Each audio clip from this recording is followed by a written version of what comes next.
দেশৰ ৰাজনীতিৰ আটাইতকৈ ডাঙৰ খবৰ ৰাষ্ট্ৰীয় দল শাসনাধিষ্ঠিত বিজেপি দলত ভয়ংকৰ ৰূপত খহনীয়া আৰম্ভ হৈ গৈছে। শুনি আচৰিত হ'ব যে মন্ত্ৰী বিধায়ক নেতা তৃণমূল পৰ্যায়ৰ কাৰ্যকৰ্তা সকলোৱে সদলে বলে বিজেপি দলটো ত্যাগ কৰিছে। বিজেপি দল ত্যাগ কৰিছে মন্ত্ৰী বিধায়ক নেতা কাৰ্যকৰ্তা সকলে। বিধানসভা নিৰ্বাচন আহি আছে হাৰিয়ানাত, কিন্তু হাৰিয়ানাৰ পৰিৱেশ সম্পূৰ্ণৰূপে সলনি হৈ পৰিছে আৰু হাৰিয়ানাত এই মুহূৰ্তত দেখিবলৈ পোৱা গৈছে ভয়ংকৰ ৰূপত খহনীয়া আৰম্ভ হৈ গৈছে বিজেপি দলটো, যাক লৈ নেকি এতিয়া চিন্তিত হৈ পৰিছে প্ৰধানমন্ত্ৰী নৰেন্দ্ৰ মোদী, গৃহমন্ত্ৰী অমিত শ্বাহ, বিজেপিৰ ৰাষ্ট্ৰীয় সভাপতি জে.পি. নাড্ডা। কিয়নো হাৰিয়ানাৰ বিধানসভা নিৰ্বাচনলৈ মাজত মাত্ৰ কেইটামান দিন বাকী ৰৈছে, কিন্তু তাৰ প্ৰাক মুহূৰ্তত এতিয়া দেখিবলৈ পোৱা গৈছে সদলে বলে দল ত্যাগ কৰিছে বিজেপি, এৰিছে মন্ত্ৰী বিধায়ক নেতা তৃণমূল পৰ্যায়ৰ কৰ্মীসকলে, যাৰ পৰিপ্ৰেক্ষিতত কাৰ্যকৰ্তাসকলৰ দল ত্যাগক লৈ কাৰ্যকৰ্তাসকলে যি ধৰণে বিজেপি দলটো এৰিছে তাক লৈ নেকি চিন্তিত হৈ পৰিছে প্ৰধানমন্ত্ৰী নৰেন্দ্ৰ মোদী, গৃহমন্ত্ৰী অমিত শ্বাহ আৰু বিজেপিৰ ৰাষ্ট্ৰীয় সভাপতি জে.পি. নাড্ডা। সমান্তৰালকৈ হাৰিয়ানা বিধানসভা নিৰ্বাচনক লৈ যি ৰাজনৈতিক অভিমত আছে তাৰ ফালৰ পৰা কোৱা হৈছে এইবাৰ হাৰিয়ানাত বিজেপিয়ে শাসন হেৰুৱাব লাগিব। বিজেপিক উফৰাই এইবাৰ হাৰিয়ানাত কংগ্ৰেছে চৰকাৰ গঠন কৰিব বুলিও ভৱিষ্যতবাণী কৰা হৈছে, যাৰ পৰিপ্ৰেক্ষিতত হাৰিয়ানা বিধানসভা নিৰ্বাচনক লৈ এতিয়া চিন্তিত হৈ পৰিছে প্ৰধানমন্ত্ৰী নৰেন্দ্ৰ মোদী, গৃহমন্ত্ৰী অমিত শ্বাহ আৰু বিজেপিৰ ৰাষ্ট্ৰীয় সভাপতি জে.পি. নাড্ডা। এই মুহূৰ্তৰ ডাঙৰ খবৰ জনাইছে নিটক্সৰ দৰ্শকক। বিজেপিৰ ভিতৰ চৰাত ভয়ংকৰ ভূমিকম্পই জোকাৰি গৈছে এতিয়া বিজেপি দলটো। বিধানসভা নিৰ্বাচনৰ পূৰ্বে ব্যাপক ৰূপত খহিবলৈ আৰম্ভ কৰিছে বিজেপিৰ ভেটি। সদলে বলে বিজেপি দল ত্যাগ কৰিছে কাৰ্যকৰ্তাসকলে। মন্ত্ৰী বিধায়ক নেতা কাৰ্যকৰ্তা কোনো বাদ পৰা নাই, সকলোৱে দল ত্যাগ কৰিছে। বিজেপি দলৰ প্ৰতি তীব্ৰ অসন্তুষ্টি ব্যক্ত কৰিছে কাৰ্যকৰ্তাসকলে। বিজেপিৰ প্ৰতি অসন্তুষ্ট হৈ দল ত্যাগ কৰিছে মন্ত্ৰী বিধায়ক নেতাৰ পৰা তৃণমূল পৰ্যায়ৰ কৰ্মীলৈকে। হাৰিয়ানাত বেয়া দিন চলিছে শাসকীয় দল বিজেপিৰ। যিমানে নিৰ্বাচনৰ দিন চমু চাপি আহিছে সিমানে বেয়া দিন আৰম্ভ হৈ গৈছে বিজেপিৰ। হাৰিয়ানাত হ'বলগীয়া বিধানসভা নিৰ্বাচনত বৰ্তমান সময়ত পৰাজয়ৰ ভয়ে খেদিছে বিজেপি। কাৰ্যকৰ্তাৰ দল ত্যাগক লৈ এতিয়া টেনচনত আছে প্ৰধানমন্ত্ৰী মোদী, গৃহমন্ত্ৰী অমিত শ্বাহ। সমান্তৰালকৈ বিজেপিৰ ৰাষ্ট্ৰীয় সভাপতি জে.পি. নাড্ডা হাৰিয়ানাৰ নিৰ্বাচনক লৈ সিক্ৰেট মিটিঙত জৰুৰী বৈঠকত মিলিত হৈছে গৃহমন্ত্ৰী অমিত শ্বাহ, বিজেপি সভাপতি জে.পি. নাড্ডা। কিয়নো হাজাৰ বিজেপি কাৰ্যকৰ্তাই বিজেপি দলটো ত্যাগ কৰিছে হাৰিয়ানাত। হাৰিয়ানাৰ বিধানসভা নিৰ্বাচনৰ প্ৰাক মুহূৰ্তত হাহাকাৰ লাগিছে বিজেপিৰ ভিতৰ চৰাত। হাহাকাৰ পৰিৱেশৰ উদ্ভৱ হৈছে এই মুহূৰ্তত হাৰিয়ানাৰ বিজেপিত। আকৌ কৈছো, সদলে বলে দল ত্যাগ কৰিছে হাজাৰ কাৰ্যকৰ্তাই। বহু মন্ত্ৰী বিধায়কে গেৰুৱা বখন খুলি কাৰ্যকৰ্তাক লগত লৈ বিজেপিক বিদায় দিছে। বিজেপিৰ নেতৃত্বৰ প্ৰতি তীব্ৰ অসন্তুষ্টি ব্যক্ত কৰিছে নেতা কৰ্মীসকলে। মন্ত্ৰী ৰঞ্জিত সিং, বিধায়ক লক্ষ্মণ দাসে বিজেপি এৰাৰ পিছতে আৰম্ভ হৈ গৈছে খহনীয়া। ভয়ংকৰ ৰূপত খহনীয়া আৰম্ভ হৈ গৈছে বিজেপিৰ ভিতৰ চৰাত। হাৰিয়ানাৰ নিৰ্বাচনৰ প্ৰথমখন তালিকা বিজেপিয়ে ঘোষণা কৰাৰ পিছতে গৃহকন্দলে লৈছে ভয়ংকৰ ৰূপ। বিজেপিৰ গৰাখহনীয়া পূৰ্ণ সুযোগ গ্ৰহণ কৰিছে এতিয়া কংগ্ৰেছ দলটোৱে। হাৰিয়ানাত কংগ্ৰেছ দলে পূৰ্ণ সুযোগ গ্ৰহণ কৰা দেখিবলৈ পোৱা গৈছে। বিজেপি এৰি কংগ্ৰেছত যোগদান কৰিবলৈ সাজু হৈছে মন্ত্ৰী বিধায়ক নেতা তথা কাৰ্যকৰ্তাসকল। আকৌ কৈছো, হাৰিয়ানাৰ বিধানসভা নিৰ্বাচন আহি আছে, মাজত মাত্ৰ কেইটামান দিন বাকী ৰৈছে। তাৰ প্ৰাক মুহূৰ্ত দেখিবলৈ পোৱা গৈছে যেতিয়াই প্ৰথমখন তালিকা প্ৰকাশ কৰা হ'ল, তাৰ পিছতে তীব্ৰ অসন্তুষ্টি ব্যক্ত কৰিছে হাৰিয়ানাৰ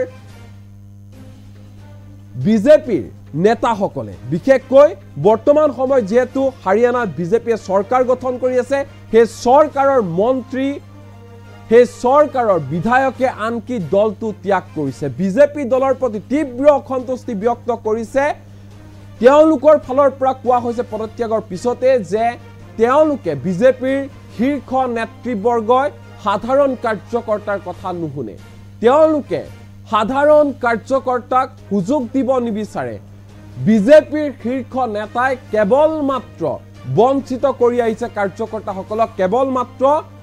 তেওঁলোকক ব্যৱহাৰ কৰি আহিছে তাৰ বাহিৰে তেওঁলোকক কোনো ধৰণৰ সুযোগ আৰু সুবিধা দিয়া নাই কেৱল মাত্ৰ ব্যৱহাৰ কৰি আহিছে বিজেপিৰ শীৰ্ষ নেতাসকলে এনে ধৰণৰ অভিযোগ উত্থাপন কৰিছে আৰু ইয়াৰ পিছতে দেখিবলৈ পোৱা গৈছে সদলে বলে দল ত্যাগ কৰিছে বিজেপিক টাটা বাই বাই দিছে বিজেপিৰ নেতাসকলে পুনৰবাৰ কৈছো হাৰিয়ানাত এই মুহূৰ্তত ৰাজনৈতিক পৰিৱেশ সাংঘাতিক ধৰণে সলনি হৈ পৰিছে পূৰ্বতে ভবা হৈছিল যে হাৰিয়ানাত হয়তো পুনৰবাৰ বিজেপিয়ে চৰকাৰ গঠন কৰিবলৈ সক্ষম হ'ব কিন্তু এতিয়া দেখিবলৈ পোৱা গৈছে পথ পৰিৱৰ্তন হৈছে হাৰিয়ানাত পথ পৰিৱৰ্তন হৈ পৰিছে এতিয়া কংগ্ৰেছে পূৰ্ণ সুযোগ গ্ৰহণ কৰিছে তাৰ যিসকল জনতা আছে হাৰিয়ানাৰ জনতা আছে হাৰিয়ানাৰ অধিকাংশ জনতাই ক'ব বিচাৰিছে এবাৰ পৰিৱৰ্তন হ'ব হাৰিয়ানাত এবাৰ বিজেপিক উৎখাত কৰা হ'ব মুখ্যমন্ত্ৰী গাদিও হেৰুৱাব লাগিব বৰ্তমানৰ মুখ্যমন্ত্ৰীয়ে এবাৰ বিজেপিক টাটা বাই বাই দিয়া হ'ব এনে ধৰণৰ চৰ্চা চলি আছে জনতাই কৈ আছে হাৰিয়ানাৰ অধিকাংশ জনতাই এনে ধৰণৰ কথা বতৰা চলাই আছে আৰু ইয়াৰ মাজতে এতিয়া দেখিবলৈ পোৱা গৈছে নিৰ্বাচনলৈ মাজত মাত্ৰ কেইটামান দিন কিন্তু বিজেপি দলৰ নেতাসকলক কৰ্মীসকলক ধৰি ৰাখিব পৰা নাই বিজেপিৰ শীৰ্ষ নেতাসকলে যাৰ পৰিপ্ৰেক্ষিতত এতিয়া অধিক চিন্তিত হৈ পৰিছে নৰেন্দ্ৰ মোদীয়ে হওক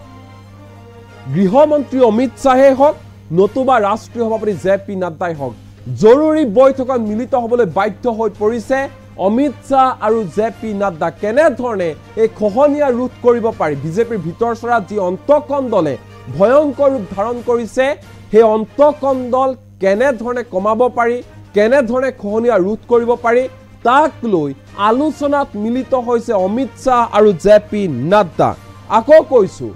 নিৰ্বাচন যিমানে চমুচাপি আহিছে সিমানে এতিয়া দেখিবলৈ পোৱা গৈছে বিজেপিৰ হাহাকাৰ লাগিছে কাৰণ নিৰ্বাচনৰ পৰাজয়ৰ ভয়ে খেদি ফুৰিছে এতিয়া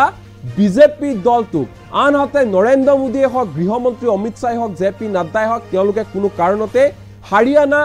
নিৰ্বাচনত হাৰিব বিচৰা নাই হাৰিয়ানা নিজৰ হাতৰ পৰা হেৰুৱাব বিচৰা নাই যিহেতু বৰ্তমান সময়তো হাৰিয়ানাত বিজেপিয়ে চৰকাৰ গঠন কৰি আছে যাৰ পৰিপ্ৰেক্ষিতত তেওঁলোকে সিক্ৰেট মিটিঙত মিলিত হৈছে কেনেধৰণে আচলতে দলটোক একগোট কৰি ৰাখিব পাৰি নিৰ্বাচনৰ আগে আগে কেনেধৰণে সকলোকে সাজু কৰি ৰাখিব পাৰি কাৰণ যি ধৰণে খহনীয়া আৰম্ভ হৈছে তাক লৈ এতিয়া বাৰুকৈ হলঠেকত পৰিব লগা হৈছে প্ৰধানমন্ত্ৰী মোদী গৃহমন্ত্ৰী অমিত শ্বাহ বিজেপি ৰাষ্ট্ৰীয় সভাপতি জে.পি. নাড্ডা ইজনৰ পিছত আনজন মন্ত্ৰী ইজনৰ পিছত আনজন বিধায়ক ইজনৰ পিছত আনজন নেতা সকলোৱে বিজেপি দলটো ত্যাগ কৰিছে বিজেপি দলৰ প্ৰতি তীব্ৰ অসন্তুষ্টি ব্যক্ত কৰিছে তেওঁলোকে যেতিয়াই পদত্যাগ কৰিছে তাৰ পিছতে সংবাদ মাধ্যমৰ সন্মুখত আনকি তেওঁলোকে কেতবোৰ বিস্ফোৰক মন্তব্য কৰিছে আমাক কেৱল ব্যৱহাৰ কৰা হ'ল ব্যৱহাৰ কৰিলে পেলাই দিলে খেলা খতম ইমানতে শেষ এনেধৰণে তেওঁলোকে খুব বুজাৰিছে যিসকল মন্ত্ৰী বিধায়ক কাৰ্যকৰ্তা আছে তেওঁলোকে এনেধৰণে খুব উজৰা পৰিলক্ষিত হৈছে হাৰিয়ানাৰ যি ৰাজনৈতিক পথ পৰিৱৰ্তন হৈছে তাক লৈ নেকি এতিয়া ৰাজনৈতিক মহলতো ব্যাপক চৰ্চা আৰম্ভ হৈছে ৰাজনৈতিক মহলত বুবু বাবা চলি আছে যে এবাৰ খাটাং যে হাৰিয়ানাত চৰকাৰ সলনি হ'বলৈ গৈ আছে হাৰিয়ানাত পৰিৱৰ্তন হ'বলৈ গৈ আছে কংগ্ৰেছে ইয়াৰ পূৰ্ণ সুযোগ গ্ৰহণ কৰিছে হয়তো এবাৰ হাৰিয়ানাত কংগ্ৰেছে চৰকাৰ গঠন কৰিবলৈ সক্ষম হ'ব এনে ধৰণৰ কথা বতৰা চলি আছে এই মুহূৰ্তত হাৰিয়ানাৰ ৰাজনৈতিক মহলত আনহাতে যিসকল ৰাজনৈতিক বিশেষজ্ঞ আছে তেওঁলোকৰ ফালৰ পৰা কোৱা হৈছে এবাৰ হাৰিয়ানাত পৰিৱৰ্তন হোৱাটো নিশ্চিত বিজেপিৰ প্ৰতি অসন্তুষ্ট ব্যক্ত কৰিছে আনকি হাৰিয়ানাৰ জনতাই বিজেপি চৰকাৰৰ প্ৰতি যি ক্ষোভ আছে অসন্তুষ্টি আছে বিশেষকৈ হাৰিয়ানাৰ কৃষক সমাজে তীব্ৰ অসন্তুষ্টি ব্যক্ত কৰিয়ে আছে বিজেপি চৰকাৰক লৈ যাৰ বাবে এবাৰ প্ৰবল প্ৰত্যাহ্বানৰ সন্মুখীন হ'ব লাগিব বিজেপি দলটো কৃষকসকলৰ ফালৰ পৰা কোৱা হৈছে এবাৰ বিজেপিক টাটা বাই বাই দিয়া হ'ব এনে ধৰণৰ স্থিতি গ্ৰহণ কৰিছে হাৰিয়ানাৰ কৃষক সমাজেও আমি যদি চাওঁ তেনেহলে হাৰিয়ানাত বিজেপিৰ শীৰ্ষ নেতা নবীন গোয়েলে তেওঁ পদত্যাগ কৰিলে তাৰ পিছতে দেখিবলৈ পোৱা গ'ল হাহাকাৰ লাগিলে তেওঁৰ পিছে পিছে যিসকল তৃণমূল পৰ্যায়ৰ কাৰ্যকৰ্তা আছে তেওঁলোকেও দল ত্যাগ কৰিলে গেৰুৱা বখন খুলি তেওঁলোকে টাটা বাই বাই দিলে বিজেপি দলটোক সমান্তৰালকৈ আমি ৰঞ্জিত সিঙৰ কথা ক'ব পাৰোঁ ৰঞ্জিত সিঙে পদত্যাগ কৰিলে তাতোতকৈ ডাঙৰ কথা যে হাৰিয়ানাৰ নিৰ্বাচনৰ বাবে কংগ্ৰেছে যিখন প্ৰাৰ্থিত্বৰ তালিকা প্ৰথমখন তালিকা প্ৰকাশ কৰিছে সেই তালিকাত জুলানা আসনৰ বাবে প্ৰাৰ্থিত্ব প্ৰদান কৰিছে প্ৰাক্তন মল্লযুঁজ আৰু বিনেশ ফগাটক তেওঁলোকে প্ৰাৰ্থিত্ব প্ৰদান কৰিছে এয়া কংগ্ৰেছৰ বাবে আন এক সুযোগ আহি পৰিছে অৰ্থাৎ হাৰিয়ানাত খুপনি ফুটিবৰ বাবে হাৰিয়ানাত নিৰ্বাচনী জয়ৰ বাবে এক প্ৰকাৰ দেখিবলৈ পোৱা গৈছে প্ৰাক্তন মল্লযুঁজ আৰু বিনেশ ফগাটে যথেষ্ট আশাব্যঞ্জক ফলাফল আনিবলৈ সক্ষম হ'ব কংগ্ৰেছ দলটোৰ লাভ হ'ব তেনে ধৰণৰ চৰ্চা এই মুহূৰ্তত চলি আছে যাৰ পৰিপ্ৰেক্ষিতত বিজেপিৰ ভিতৰ চৰাত হাহাকাৰ লাগিছে বিজেপি কেনে ধৰণে আচলতে যিসকল ক্ষুভিত বিজেপি নেতা আছে বৰ্তমান যিসকলে বিজেপি দল ত্যাগ কৰিবলৈ এতিয়াও যুঁজা চলাই আছে তেওঁলোকক কেনে ধৰণে বান্ধি ৰাখিব তাৰ বাবে চৰ্চা চলিছে তদুপৰি যিসকলে বিজেপি দল ত্যাগ কৰি গুচি গৈছে তেওঁলোকক আকৌ উভতাই আনিবৰ বাবেও প্ৰয়াস কৰি আছে জেপি নাড্ডা অমিত শ্বাহ আৰু নৰেন্দ্ৰ মোদীয়ে ইখনৰ পিছত আনখন বৈঠকত মিলিত হৈছে কিন্তু ইমানৰ পিছতো যিসকল বিদ্ৰোহী বিজেপি নেতা আছে তেওঁলোকৰ ফালৰ পৰা স্পষ্ট ৰূপত কৈ দিয়া হৈছে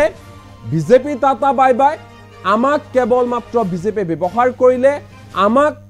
ব্যৱহাৰ কৰি পেলাই দিলে তাৰ বাহিৰে আন একো নিদিলে আমাক কোনো ধৰণৰ সহায় সহযোগিতা আগ নবহালে বিজেপিৰ কেন্দ্ৰীয় নেতৃত্বই যাৰ বাবে যিখন প্ৰথমখন তালিকা প্ৰকাশ কৰা হ'ল সেই তালিকাত জনতাই কি বিচাৰে কাৰ্যকৰ্তাসকলে কি বিচাৰে তাক উপেক্ষা কৰা হ'ল বুলিও অভিযোগ উত্থাপন কৰিছে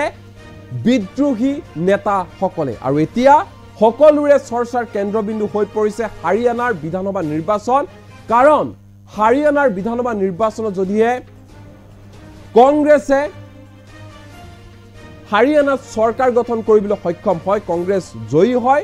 তেনেহলে কিন্তু ভৱিষ্যত সময়ত ইয়াৰ প্ৰভাৱ পৰিব মোদী চৰকাৰৰ ক্ষেত্ৰতো যাৰ বাবে এতিয়া মোদী চৰকাৰে যিমান পাৰে সিমান